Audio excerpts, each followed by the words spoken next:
Sure, a lot of us found ways to make our loved ones feel extra special on Valentine's Day, but the challenge is to make that happen all year long. Jackie Denker looks at why it's so important to be kind to your partner.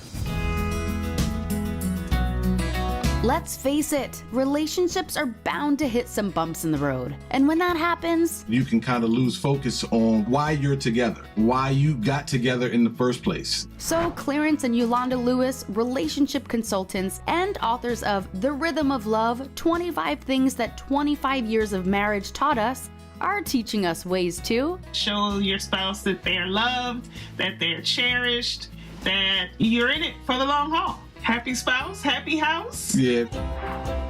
Starting with, continue to pursue and date each other. Everyone loves to know that they do it for the person that they're into. And so it doesn't change just because you've been married for a long time. They suggest just going the extra mile to do things like calling someone on the phone to say, hey, I was thinking about you today. And even try to switch it up by saying, hey, I saw this opportunity to go to karaoke, or I saw something that was cool. Let's try to go and do that. With jobs and kids, life can get tricky. So have it on the schedule and not to let yourselves off the hook.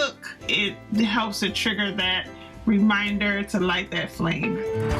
Next, create just because moments. If you're in the grocery store and you see some flowers, pick them up and give them to her, just because. And it doesn't have to be anything extravagant. It could be something as simple as, I know she had a tough night sleeping or something like that, so I make sure I get up and I get the kids situated so she can sleep in.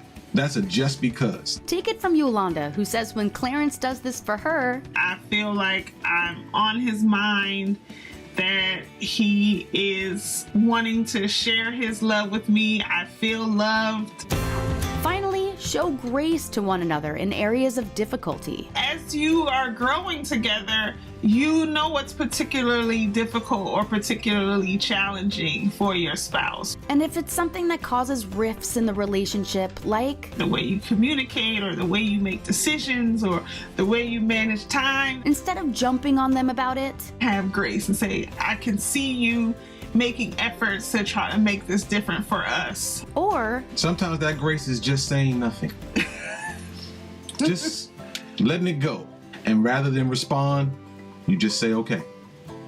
And then you, maybe later on, you guys talk about it. But in that moment, you just show them some grace and let it go. It's always a good time to show our significant others the love they deserve.